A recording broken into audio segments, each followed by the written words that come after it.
자, 지난 시간에서 법인 파트의 나머지 요건들을 쭉 정리합니다. 등기 파트는 교과서로 뭐요? 우리 교재마다도 거의 한 페이지일 거예요. 그죠? 한 줄만이 필요하죠. 법인의 경우는 각종 어떤 조직들에 관한 사항을 제3자에게 알릴 목적으로 등기한다. 그죠? 근데 등기가 그 효력가가 있어 두 가지로 나눠집니다. 설립 등기만이 뭐요? 성립 요건이고, 나머지 모든 등기는 뭐요? 대항 요건이요. 따라서 등기치 않더라도 효력 발생에는 영향이 있다 없다? 없다. 다만 등기치 않으면 뭐요? 대항만 못할 뿐이에요. 아예 등기치 않으면 효력이 없는 것은 뭐밖에 없어요? 설립 등기밖에 없어요. 따라서 법인이 설립 등기치 안 했다 그죠? 그럼 법인이 아니죠. 그죠? 효력이 안 생기니까 법인이 될 수 없어요. 설립 등기만이 성립 요건. 나머지 모든 등기는 뭐요? 대항 요건. 그래서 대표권 제한은 뭐요? 이를 등기치 않으면 그 효력이 없다. 이 같은 문구는 틀리죠. 그죠? 등기치 않으면 제3자에게 대항할 수 없다 문구. 그 다음에요.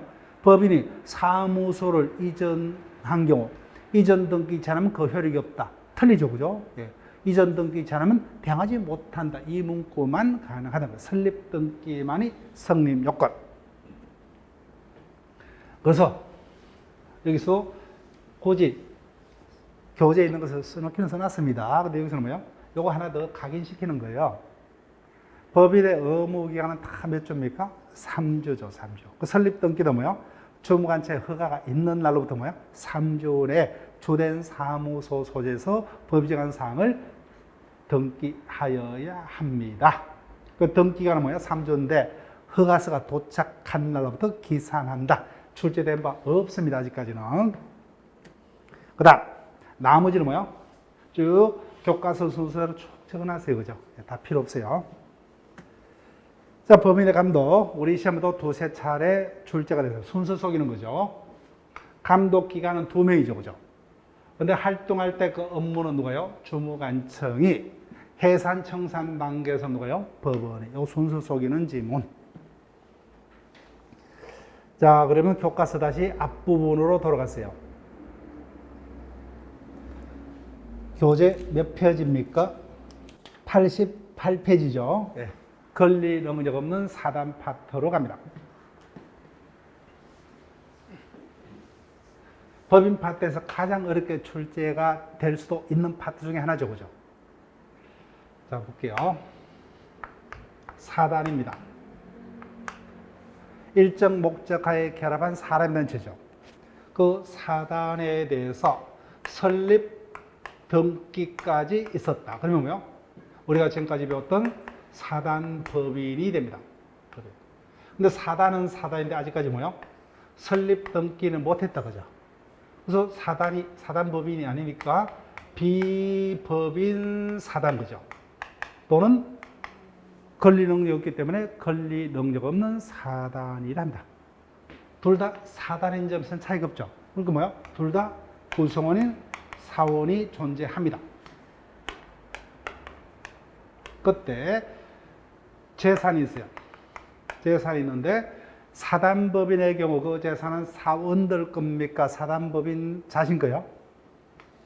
사단법인 거죠. 똑같이 권리 주세니까 뭐요? 그 재산은 사단법인의 단독 소유다. 그죠? 사원들의 공동 소유가 아니라 그죠? 근데 비법인 사단의 경우는 권리 주체가 아니죠. 그죠? 재산의 소유자가 될 수가 없다. 그때는 그 재산은 사원들의 공동 소유인 총유가 되죠. 이 차이점밖에 없습니다. 차이점. 그래서 권리 능력 없는 사단이란 실체는 사단이지만 아직까지 설립 등기를 하지 못해서 아직까지 뭐요? 권리 능력을 다른 말로 법인격을 취득하지 못한 사람의 단체를 권리 능력 없는 사단이라 합니다. 종전에는 민법 총칙만이 40문제가 출제가 될 때는 이것들까지 외웠었습니다. 판례가 비법인 사단성을 인정하는 단체는 어떤 게 있느냐 그죠? 이것도 열심히 외웠었는데 요 사이는 그 같은 문제 안 묻습니다. 굳이 하려면 뭐요? 판례가 부정한 거 요거 정도 그죠? 네. 학교 정도 우리 시험에 떴어요. 네. 자, 판례가 농지 이혼에 난 채 천주교회 기본 이론 시간에 설명드렸죠. 천주교 다른 말로 성당이죠, 그죠? 성당은 그 재산들이 다 로마 교황청 소속이니까 어떤 재산의 분쟁의 주체가 될 수가 없죠. 그래서 비법인 사단성이 부정됩니다. 그다음 학교는 뭐예요? 공립학교가 되었든 사립학교가 되었든 하나의 시설물에 불과하죠. 공립학교라면 주체는 국가 아니면 뭐예요? 지자체가 주체가 되고 사립학교라면 사립학교 법인이 따로 존재한다 그죠? 그래서 학교는 하나의 시설물로서 주체가 될 수가 없다. 그럼 그런 정도만요. 자, 그래서 판례는 요 정도는 기억을 하셔야 돼요. 예, 각종 시험에서 최근에 출제되고 있는 판례 중에 하나입니다. 사단법인이에요. 사단법인이 있어요. 근데 덩치가 큽니다. 그죠? 그럼 실제로 덩치가 크니까 서울에 뭐요? 큰 중앙 본 사무소를 둘 수 있죠. 주사무소 둘 수 있고 뭐요? 지방에다가 회사라면 뭐요? 본점, 지점택이 있죠. 그죠? 서울에는 본점을 둘 수 있고 지방에는 지점을 설치할 수 있죠. 예, 똑같은 거예요. 중앙에 뭐요? 주요 조직을 두고 사단법인으로 설립 등기가 되어 있다. 그때 뭐요? 그 하부 조직이 지방에 있습니다. 하부 조직은 뭐요? 설립 등기 안 했어요. 즉 사단법인의 하부 조직이라 하더라도 뭐요? 스스로 실제로 뭐요? 하나의 단체로서 사회에서 뭐요? 독립된 단체로서 활동을 하고 있다면 사단법인과 별도로 뭐요? 그 자체가 하나의 비법인 사단이 된다는 겁니다. 예, 그 문구 기억을 부탁드릴게요. 자, 교과서에 비법인 사단의 뭐요? 성립 요건이라든지 조합과의 구별 등이 쭉 적혀 있는데 다 필요 없어요. 예. 즉 엄격하게 말하면 조합은 우리 시험 범위가 아니죠, 그죠? 시험 범위가 아니기 때문에 채권 강론의 전형 계약 중 계약의 하나로 조합을 인정을 하는데, 자, 굳이 여러분들이 하나 문구를 기억한다면 교과서에 89페이지 박스가 있죠. 박스 파트에 중간에 밑에서 세 번째 주제 대외적인 권리 의무 주체되어 있죠. 자, 거기서 이해만 할게요. 사단은 사단 법인이 됐다, 그죠? 그럼 자신이 우리하고 똑같은 권리 주체죠. 즉 민법상 단체는 사단에 해당하는 단체도 있고 조합에 해당하는 단체도 있어요. 근데 사단은 뭐예요? 민법에서는 법인으로 규율을 합니다. 근데 조합은 계약의 일종에 해당합니다. 따라서 대외적인 권리 주체하고서 조합은 현행법상 권리 능력이 있다? 없다고 하는 기억하시면 돼요. 조합은 단체지만 사단과 달리 권리 능력이 없어요. 그것들은 뭐예요? 누구만이? 조합원들 각자가 권리 주체입니다. 조합원들 각자가. 자, 그러면 지금부터요. 그래서 이와 같은 비법인 사단이 우리 사회에서 뭐예요? 무수히 존재하고 활동을 하고 있죠. 그죠? 뭐 대표적인 게 종중, 교회, 이 같은 무수한 단체들이 뭐예요? 비법인 사단 형태로 사회에서 활동하면서 분쟁을 일으키고 있습니다. 이를 어떻게 해결할 것이냐? 그래서 우리 민법 뭐예요? 이 같은 비법인 사단이 재산을 갖고 있다면 그 재산은 구성원들의 공동 소유인 총유로 한다는 뭐예요? 275조부터 278조까지의 규정만 두고 있고 나머지는 조문이 없죠, 그죠? 그래서 이에 대해서 판례는 어떻게 해결할 것이냐? 실질이 지금까지 봤던 사단법인과 차이가 없죠. 따라서 법인격, 다른 말로 권리 능력이다, 그죠? 설립 등기를 못했기 때문에 비법인 사단은 권리 능력이 있다, 없다? 없다, 그죠? 따라서 그에 관한 규정을 제하고는 뭐예요? 사단법인하고 똑같기 때문에 사단법인에 관한 민법 규정을 뭐예요? 그대로 비법인 사단도 그대로 유추 적용을 하고 있다. 자, 그러면 볼게요. 그래서 내부 관계는 뭐예요? 당연히 정관이 있다면 정관이 민법에 대한 특별법으로 우선 적용되죠. 그래서 정관이 있으면 정관이 먼저 적용. 없으면 뭐예요?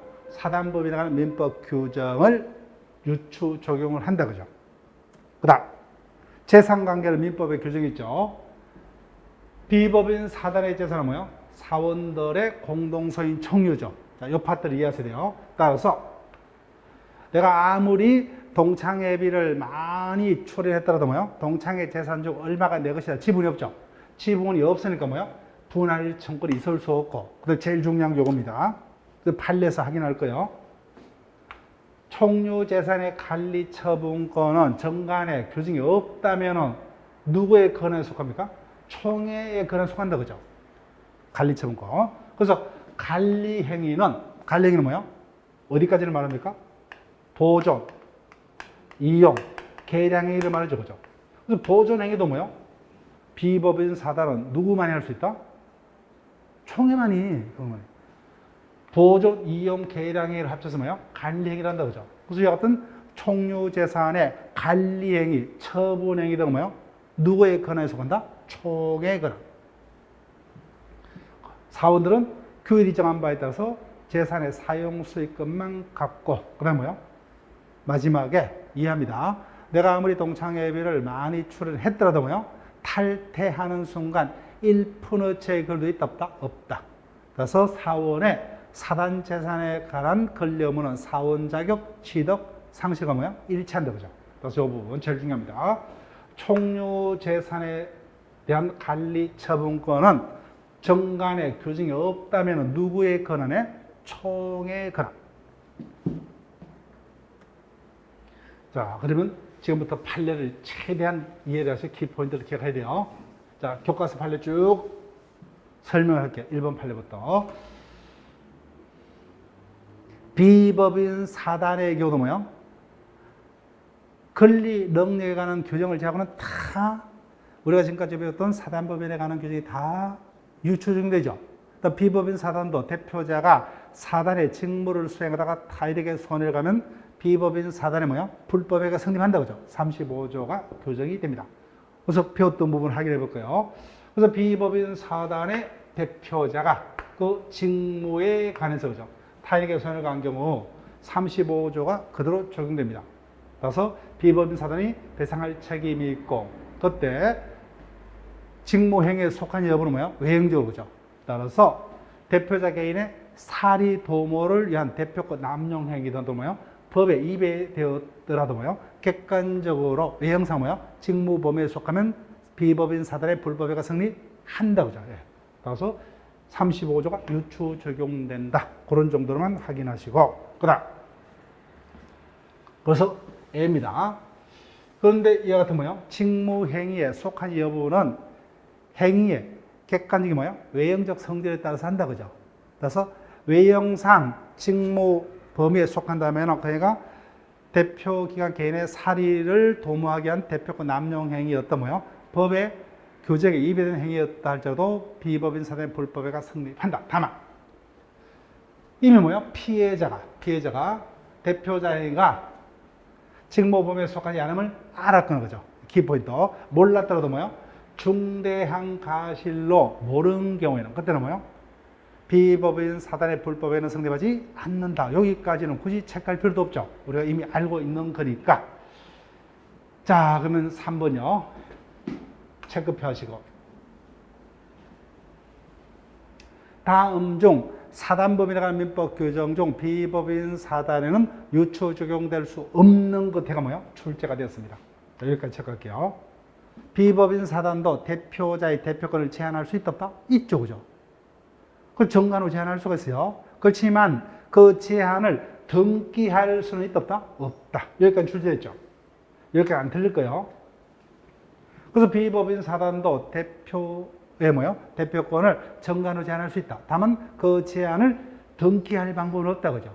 자, 근데 여기까지 이미 출제가 됐어요. 자, 그 뒷부분이 아직까지 우리 시험에서 예전에 한번 출제됐는데 최근에 출제 안 됐어요.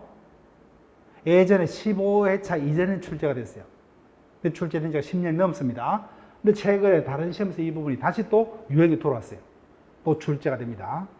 우리 시험도 이 부분이 출제가 될 수 있어요. 자, 읽어볼게요. 그래서 이번 회차는 여기까지도 기억을 부탁드릴게요.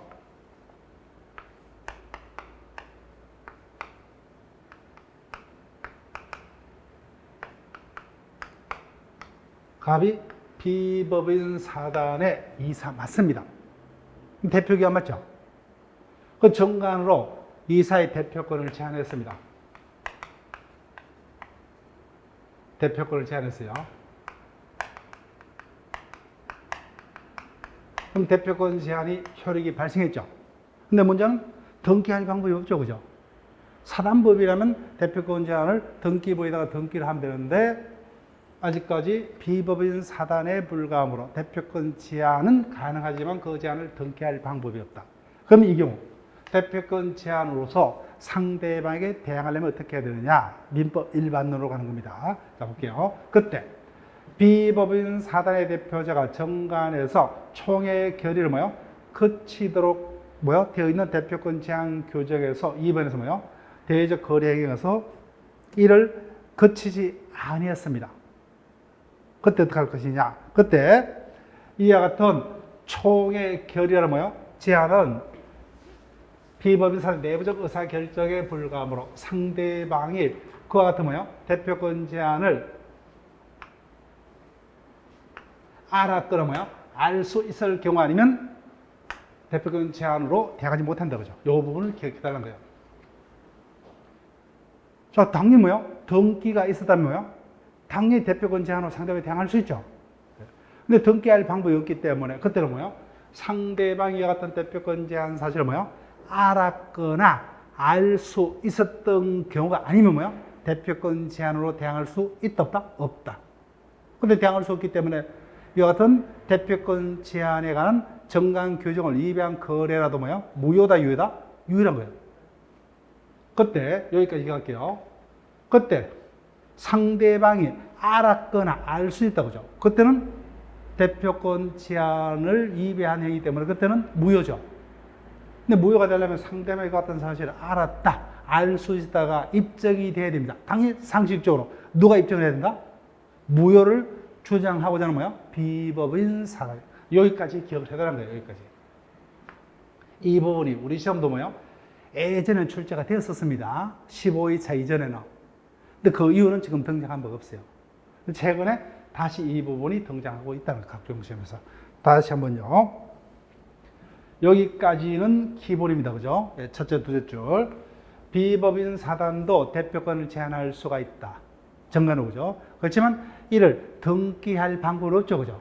그래서 60조는 대표권 제한 이를 등기 제한 제3자에게 대항하지 못한다는 규정은 비법인 사단에는 적용될 수가 없다. 그죠?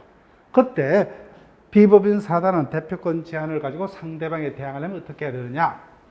상대방이 뭐야? 그와 같은 대표권 제한 사실을 알았거나 알 수 있었던 경우에 한해서만 대표권 제한으로 대항할 수 있다. 그죠?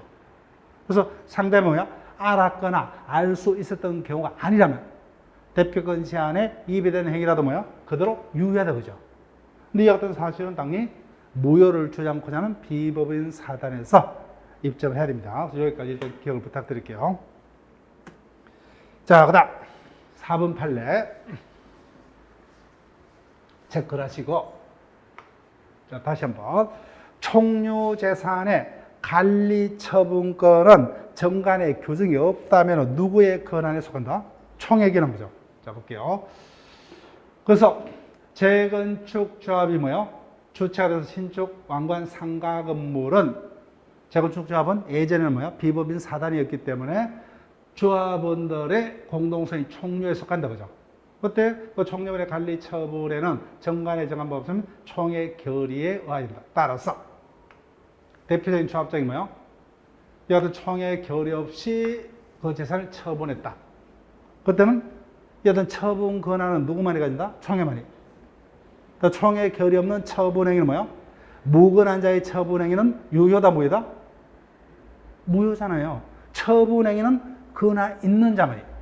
의무 부담 행위는 뭐예요? 권한 없는 자도 그죠. 따라서 처분 행위는 권한 자만이 유효합니다. 자, 우리가 기본 이론 시간을 배웠어요. 자, 그러면 그 부분을 교과서가 몇 페이지냐? 자, 우리가 해당 파트에서 다시 볼 건데 미리 그 교과서를 볼게요. 교과서 150페이지를 보세요. 150페이지. 자, 교과서 150페이지 제일 밑에요. 처분행위. 처분행위는 의에서 둘째 줄 권한 있는 자가 많이 할 수 있죠. 그러니까 권한 없는 자의 처분행위는 무효이다. 그죠? 그 다음 의무 부담행위로 올라가 볼게요. 의무 부담행위는 둘째 줄 권한 없는 자도 그죠? 따라서 타인권리 매매계약도 유효죠. 따라서 매매계약, 임대차 계약 등 뭐요? 의무 부담행위이므로 목적물의 소유자가 아닌 자가 체결한 계약도 유효죠. 그죠? 예, 유효입니다. 자, 그래서 다시 돌아옵니다. 그래서 총유재산의 관리 처분 권한은 누가 가진다? 총회만이. 그래서 이 같은 처분 권한은 총회만이 가지므로 조합장이 뭐예요? 총액 결 없이 그 종류 재산을 처분했다 그죠? 그 행위는 권한 없는 자의 처분 행위이므로 무효이다 그죠? 무효이다 이렇게 됩니다. 자, 그다음 5분 8로 갑니다. 다시 체크표 하시고 처분 행위는 뭐예요? 권한 있는 자 말이에요. 의무 부담 행위는 뭐예요? 권한 없는 자도 그죠? 구체적 행위가 처분 행위냐나 의무 부담 행위냐는 거예요. 자, 볼게요. 비법인 사단이 자, 타인간의 금전 채무를 보정하는 행위 체크할게요. 다른 말은 뭐예요? 보정계약의 체결이죠. 매매계약, 임대차 계약, 이것도 뭐예요? 각종의 계약의 체결은 처분행위다, 의무부담행위다? 의무부담행위죠. 채권 채무 발생을 목적으로 의무부담행위. 따라서 비법인 사단이 타인 간의 금전 채무를 보정하는 보정계약의 체결은 뭐예요? 의무부담행위에 불과하므로 조합장이 뭐예요? 재건축장의 조합장이 총의 결의 없이 뭐예요? 체결했더라도 뭐예요? 보정계약이 무효라 할 수는 없다 그죠? 예. 그래서 우리 시험 출제됐죠. 예. 그래서 키포인트. 비법인 사단의 경우 타인 간의 금전 채무를 보정하는 행위는 뭐예요? 관리 처분 행위가 아니므로 조합장이 총의 결의 없이 계약을 체결했더라도 뭐예요? 무효가 아니다 그죠? 유효라는 겁니다. 유효. 자, 그다음 6번 갑니다. 그래서 우리 시험에서 한번 출제가 되었더랬습니다. 개별 판례. 그럼 또 출제될 수 있어요. 비법인 사단이 뭐예요? 총류재산을 타인에게 뭐예요? 매각하는 행위는 처분행위에 해당합니다. 근데 총의 결의를 거쳐서 뭐예요? 매각 계약이 유효하게 체결이 되었습니다. 일단 매매 계약은 끝났습니다. 처분행위는 적법하게 이루어졌습니다. 근데 그 계약에 의해서 뭐예요? 비법인 사단이 채무자라면 매도일이라면 뭐예요? 매도일이라면 대금 채권을 취득했고 매수일이라면 대금 지급 채무를 부담하고 있겠죠. 그래서 그에 대해서 매매 계약에서 뭐예요? 부담하고 있는 채무조제를 시인하는 소멸시효에 해당하는 중단 사유인 성인은 거기다 체크할게요. 즉 우리가 177조 성인에는 상대방 권리에 관한 처분 능력이나 권한이 있음을 요하지 않는다. 기억납니까? 네. 따라서 성인은 뭐예요? 관리 처분 행위가 아니에요. 그러니까 뭐예요? 처분 권한 필요 없죠. 그죠? 따라서 이 같은 성인은 총유물의 관리 처분 행위가 아니기 때문에 총의 결의 필요 없다. 그죠? 네. 그래서 매매 계약에 뭐예요? 체결 이후에 성립한 채무의 존재를 시인하는 시효중단 사유인 성인은 처분행위가 아니므로 총의 결의 필요 없다. 7번도 한번 출제가 됐어요. 종중이 그 소유 토지를 뭐예요? 총의 결을 통해서 매도했습니다. 그 중개사가 중간에 중개를 했겠죠. 그럼 당연히 중개사에게 뭐예요? 수수료를 지급해야 되겠죠. 그래서 중개업자에게 수수료를 지키로 한 약정, 거기다 체크할게요. 약정의 체결. 이거는 채권 채무 발생을 목적으로 한 의무부담행위죠. 그래서 의무부담행위 때문에 이건 뭐예요? 총의 결의 필요 없다, 그죠? 의무부담행위다. 자, 거기까지.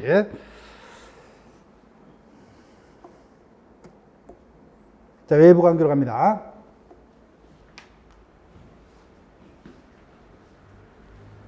자, 이와 같은 비법인 사단이 사에서 활동하다가 분쟁을 일으킨다 그죠? 그때 어떻게 할 것이냐? 이와 같은 비법인 사단도 관리자 내지 대표자가 있다면 뭐요? 소송상의 당사자의 자격을 인정하고 있다. 민소소송법에서. 그래서 편의상 뭐요? 비법인 사단도 자신 이름으로 소송을 하는 뭐요? 원고가 될 수도 있고 뭐요? 소송의 상대가 될 수 있는 피고가 될 수도 있다. 비법 사단법인하고 차이가 없죠, 그죠? 그다음 부동산이란 재산이 있다면 사원들의 공동소유 맞죠? 그런데 이를 뭐요? 그 유력자 명의로 등기를 하니까 뭐요? 계속 분쟁이 생기더라고요. 그때 아예 뭐요? 그 부동산이란 재산은 관리자 내지 대표자가 있다면 부동산 등기법에서 뭐요? 특별 취급을 합니다. 종중, 교회도 뭐요? 비법인 사단 자신 이름으로 뭐요? 등기를 할 수 있도록 그죠? 예. 등기 능력을 인정합니다. 사단법인 사이가 없죠, 그죠? 다시 같은 비법인 사단도 분쟁이 생기면 뭐요? 대표자 내지 관리자가 있다면 소송의 당사자가 될 수 있고 원고 피고가 될 수 있고 그 재산 중 뭐요? 부동산은 관리자 내지 대표자가 있다면 비법인 사단 자신의 이름으로 등기할 수 있다. 자, 그다음 우리 시험 출제됐어요. 비법인 사단이 대외적으로 활동하다가 채무를 부담합니다. 그 채무는 뭐요? 사단 재산인 총류 재산만으로 책임을 지고 사원들의 개별 재산으로 책임을 지지 않는다 그죠? 유한 책임만 집니다. 자, 그다음 불법행위 책임도 유추 적용되죠. 그 대표 기관이 비법인 사단의 직무를 수행하다가 타인에게 손을 끼쳤죠, 그죠? 그럼 35조가 적용되기 때문에 비법인 사단의 불법에 성립하고 이 경우 대표 기관도 그 책임을 면하지 못한다 그죠? 똑같이 그대로 적용이 됩니다. 자, 그러면 판례를 볼게요. 예전에 한번 출제가 되었습니다. 아파트 분여회는 비법인 사단에 속합니다. 그때 분여회 수익금은 뭐요? 종전의 회장 이름으로 뭐요? 통장을 개설했더라도 그 예금은 누구 겁니까? 회장 개인 돈이 아니라 뭐요? 분여회 거죠. 그래서 분여회를 승계한 자는 뭐요? 누구에게? 회장에게 뭐요? 종전 회장에게 수익금의 지급을 청구할 게 아니라 뭐요? 분여회에다가 청구를 해야 된다는 판례이고, 그다음 2번 판례 중요합니다. 우리 시험은 여러 차례 출제가 됐어요. 비법인 사단에 관해서 소송이 붙었습니다. 그 소송을 수행하는 방법.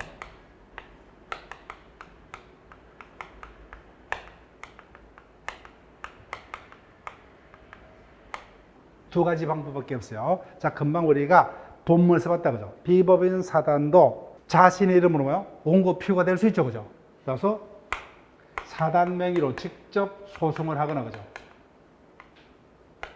사단 명의로, 즉 관리자 내지 대표가 있다면 뭐요? 사단 이름으로 직접 소송을 하거나 아니면 뭐요? 구성원 전원이 공동으로.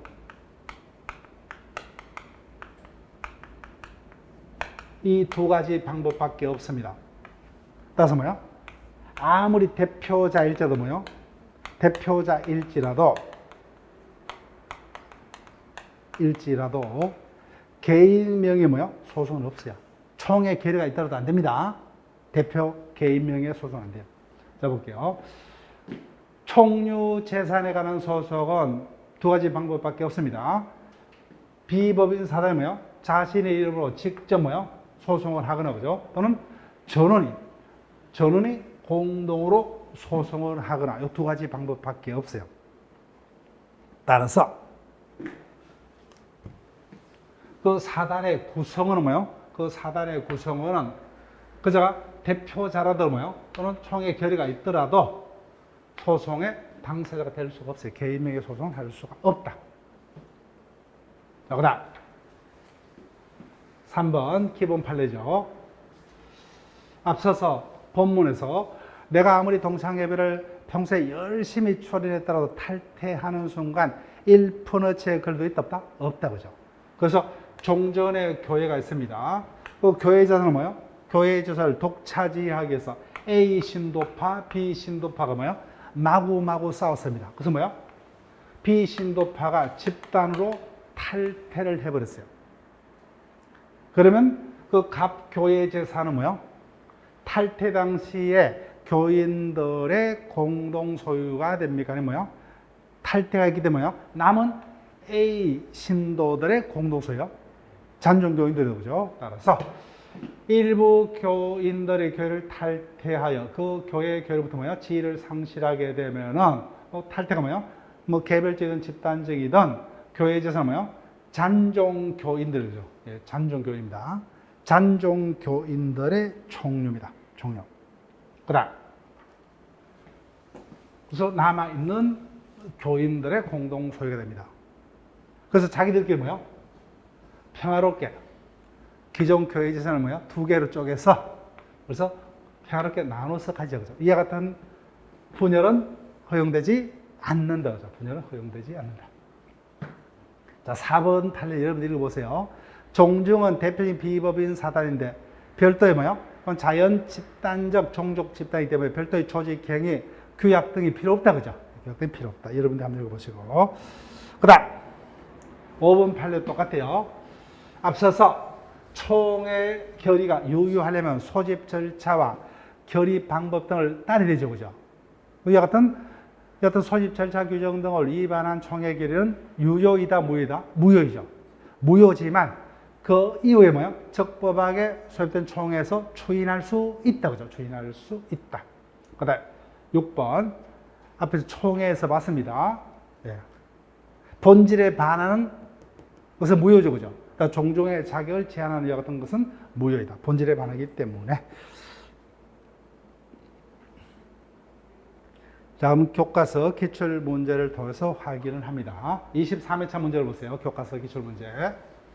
틀린 것은 1번 구성원들의 총류에 속한다. 맞죠? 그 다음 두 번째 법인 아닌 사단에 대해서는 사단법인에 관한 민법 규정 중 권리 능력, 다른 말로 법인격을 전제한 것을 제하고는 유추 적용이 된다. 그 다음 3번 종중은 자연 발생적 종족 집단으로서 특별한 조직, 행위, 규약 등을 요하지 않는다죠. 그죠? 그런데 이를 있어야 한다니까 말도 안 되죠. 그죠? 답을 쉽게 떴습니다. 그 다음 4번요.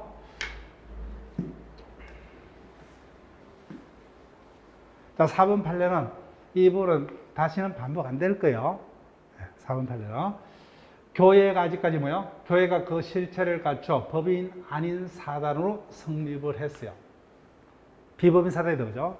그때 비법인 사단의 대표자가 재산을 취득을 했습니다. 그때 교회 대표자가 교회에서 취득한 재산은 당연히 뭐요? 비법인 사단 거다. 그죠? 비법인 사단 거지 교회 대표인 개인 게 아니란 겁니다. 5번 이거 외워달라고 그랬죠? 최근에 우리 시험도 그렇고 뭐야 다른 시험도 이 부분이 출제되고 있다. 즉 사단법인은 뭐야 하부 조직일자로 스스로 뭐야 활동하는 실제적 어떤 단체적 실질이 가지고 있다면 그 자체에 대해서도 비법인 사단성을 인정할 수 있다. 그런 질문이 됩니다. 자, 그러면은 매일 문제를 보세요. 매일 문제 6번 질문 보세요. 우리 시험뿐만 아니라 최근에 뭐야 다른 시험에도 이 질문이 계속 기출되고 있음을 알 수 있죠. 그죠? 이 부분이 계속 최근에 기출되고 있습니다. 즉 사단법인의 하부 조직에 하나더라도 뭐요? 단체로 실제 있으면 그 자체를 하나의 비법인 사단으로 인정할 수 있다. 자, 그 다음 2번 총류 재산의 관리 처분 행위는 누구의 권한이요? 총의 권한이죠. 따라서 정관에 다른 정함이 없는 한 총의 결의를 거치지 않는 총류의 뭐요? 관리 행위는 무효이다. 맞죠? 그죠? 즉 관리 행위는 뭐요? 보존, 이용, 계량 행위를 합쳐서 그죠? 보존 행위도 총회가 결정권을 가진다는 거예요. 자, 근데 우리가 그때 하겠지만 공유와 합의의 경우는 보존 행위는 뭐요? 각자 갈 수 있죠. 각자 갈 수 있지만 비법인 사람 뭐요? 이 같은 보존 행위조차도 누가 결정권이요? 총회만이. 자, 3번. 35조 불법 행위에 관한 규정이 그대로 유추 적용된다. 그죠? 예. 그래서 비법인 사단의 대표자 행위가 외관상 직무 행위로 인정될 수 있다면 그때는 뭐요? 법인의 불법을 성립할 수 있죠. 다만 이 경우일지라도 뭐요? 피해자가 이미 직무 행위에 속한 것이 아니함을 알았거나 중대한 과실로 알지 못한 경우에는 그때는 뭐요? 비법인 사단에는 손해배상 책임을 물을 수 없다죠. 그죠? 예, 틀렸습니다. 네. 그때는 불법에는 성립할 수 없다. 그죠? 그 다음 금방 봤던 판례죠. 소집 절차 규정을 위배한 총회 결의는 무효죠. 그죠?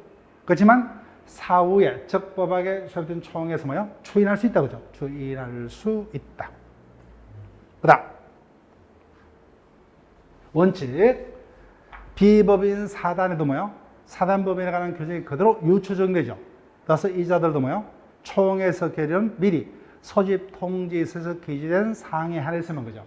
따라서 그 소집 통지서에 뭐요? 기재되지 않는 상위계를 무효적이죠. 즉 원칙적으로 정관에 다른 정함이 없는 한 1주 전에 뭐요? 소집 통지서에 기재된 회의의 목적 사항까지만 결의할 수가 있다. 그죠? 그대로 다 유추증돼요. 뭐만 유추증이 안 돼요? 설립 등기를 전제로 한 것만 그죠? 예, 권리 능력을 전제로 한 규정은 유추증될 수 없다. 나머지는 다 유추증이 됩니다.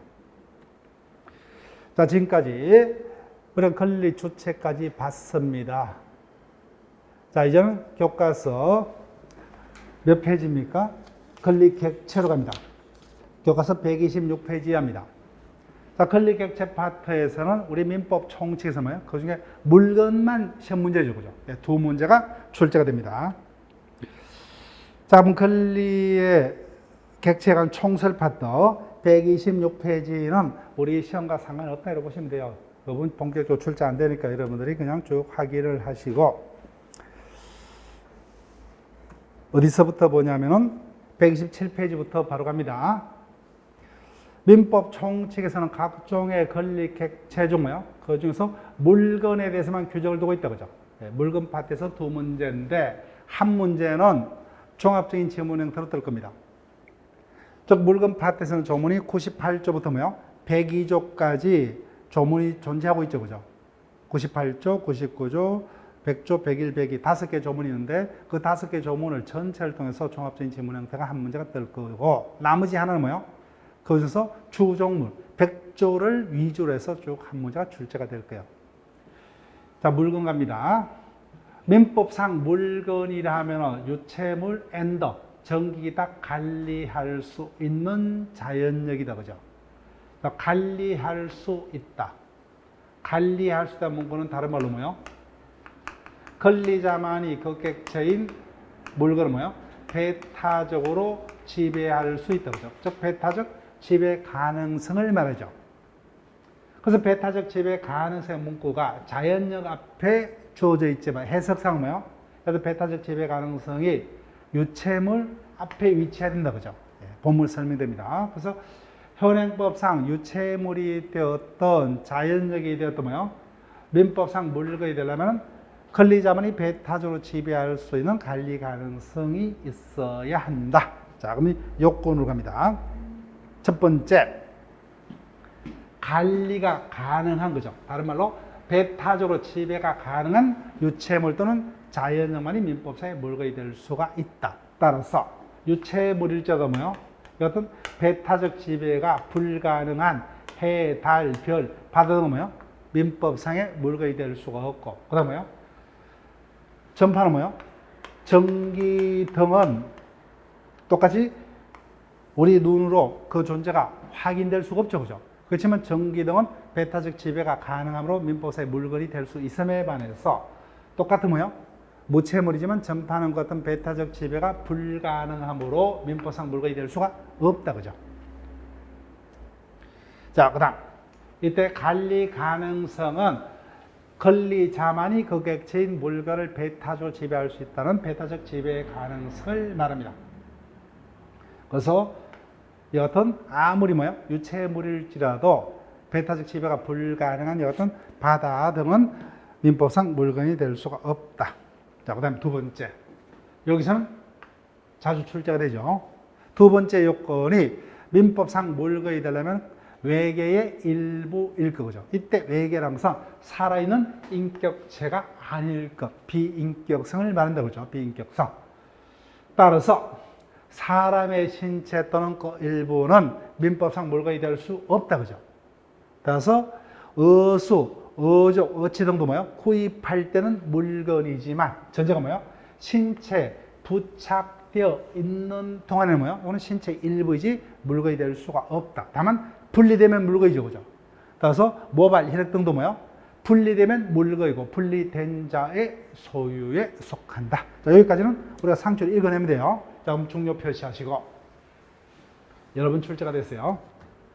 그러니까 두 번째 요건이 살아있는 인격체가 아닐 것이죠. 그죠? 따라서 사체 요건은 살아있는 생명체가 아니죠. 그러니까 뭐야? 물건이다. 그죠? 물건 아니란 편이죠. 물건은 물건인데 우리가 생각하는 물건은 거래할 수 있는 거죠. 그게 보통의 물건이다. 그죠? 근데 사채 요구는 거래할 수 없죠. 물건은 물건인데 보통의 물건이 아니고 뭐야? 특수자가 붙어야 된다 그죠? 그러니까 특수한 물건이란 거예요. 물건이니까 뭐예요? 소유자가 있죠. 그래서 다른 말로 특수한 소유권의 객체 이런 표현을 씁니다. 물건이란 거예요. 물건. 물건은 물건인데 거래는 할 수 없고 매장이나 제사 등의 공경에 대해서 있는 특수한 성격의 물건. 그래서 당연히 물건이니까 소유자가 있죠. 누굽니까? 제사 주재자다 그죠? 제사 주재가 소유자입니다. 그래서 이와 같은 사채 요구는 공경의 대상만이 가능하죠. 그래서 이와 같은 사채 등을 처분코자 하는 행위는 반사회 질서 행위의 하나로서 뭐요? 무효가 됩니다. 그래서 키포인트 이 부분 체크할게요. 그래서 우리 시험도 한 두세 차례 질문이 됐어요. 살아생전에 자신이 뭐요? 사채를 의대생의 해부용으로 뭐요? 기정하는 유언은 문제없죠. 그죠? 유효입니다. 그렇지만 뭐요? 제사 주재자를 법적으로 구속하지는 못한다. 그죠? 그래서 아버지가 이와 같은 유언을 했더라도 자식은 뭐요? 아버지의 사채를 매장할 수 있다. 그죠? 예, 이 부분 기억을 하시고. 자, 그래서 판례 똑같습니다. 연결되는 거예요. 피상속인이 뭐요? 유언으로 자신의 유체 등을 뭐요? 해부용으로 기정한 유언을 하거나 뭐요? 또는 매장 장소를 지정했더라도 상주는 아버지 유언을 따르는 게 도의적으로는 맞지만 뭐요? 반드시 아버지의 의사를 뭐요? 법적으로 따를 필요는 있다 없다? 없다 그죠? 따를 필요는 없다 이렇게 됩니다. 그다음 마지막 요건이요.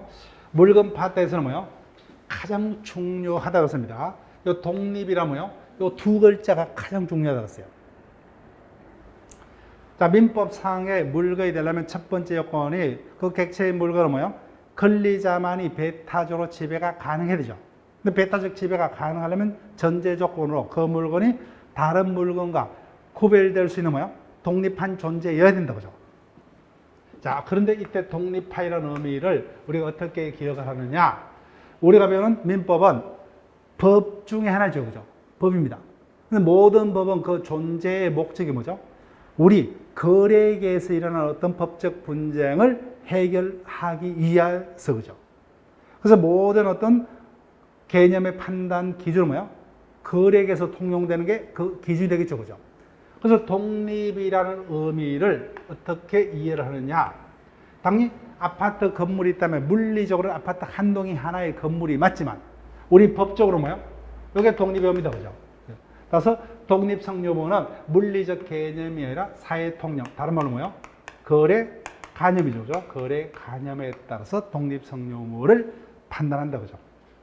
그래서 이와 같은 구분된 일부만이 하나의 소유권에 격체가 된다. 이를 구분 소유권이라 하더라고요. 그래서 독립이라는 단어는 거래상의 판단 잣대에 따라서 정해지는 개념이므로 우리는 독립이라는 단어를 어떻게 이해를 해달라고요? 하나의 거래 단위로 거래될 수 있는 거죠. 이런 의미를 생각하면서 단어를 읽으면 물건 전반이 쉽게 읽힌다 했습니다. 자, 그러면 진행합니다. 이와 같이 뭐요? 하나의 독립한 물건만이 하나의 물건의 객체가 될 수 있다. 이런 뭐요? 일물 일건주의를 한다. 그죠? 그래서 반대로 해서 가면은 하나의 물건의 일부 내지 구성 부분 또는 집합물에는 하나의 물건이 성립할 수 없다. 이게 일물 일건주의입니다. 항상 얘가 시험에서 지문이죠. 다만 지상권, 지역권, 전세권 등의 용익 물건은 부동산 일부에도 성립할 수 있다. 그죠? 있다. 그 다음, 금방 봤던 거죠. 아파트의 경우는 뭐요? 하나의 뭐요? 건물 중 일부가 뭐요? 독립해서 소유권의 객체가 되는 경우도 있다. 그죠? 이를 구분 소유권이라 하고. 그 다음, 제일 중요한 경우입니다. 그래서 우리 시험도 많이 출제가 됐어요. 말 그대로 뭐요? 집합물은 여러 개의 물건들이 모여 있는 것이기 때문에 원칙적으로 뭐요? 그 집합물에는 하나의 물건이 성립하지 못한다. 그런데 예외적으로 뭐요? 그 집합물 전체를 하나의 물건으로 뭐요? 다룰 필요가 있고, 그죠? 경치상할 필요가 있고, 이를 뭐요? 외부적으로 안전하게 공시할 수가 있다면, 공시할 수 있다면 그 집합물도 뭐요? 전체를 하나의 물건같이 취급할 수가 있죠. 그 대표적인 게 뭐요? 공장, 재당, 저당법 등 특별법이 있는 경우죠. 그죠? 특별법이 있는 경우. 다만 우리 나중에 다시 하겠지만 판례하면 뭐요? 이 같은 특별법이 없더라도 뭐요? 일정 요건 하에서 집합물 전체를 하나의 물건같이 그죠? 뱀장어다 그죠? 양어장 내 뱀장. 그때 다시 확인합니다. 자, 다시 한번 여기까지요. 부동산 용익 물건은 뭐요? 일물 일건주의 예로서 부동산 일부에도 성립이 가능하고, 그다음 뭐요? 아파트 등 집합 건물은 구분된 일부만이 뭐요? 독립한 소유권 객체가 될 수가 있고, 집합물도 뭐요? 일정 요건 하에서 즉 특별법이 있는 경우는 하나의 물건으로 취급될 수가 있다. 자, 여기까지 하고 쉬었다가 이어서 계속 진행을 합니다.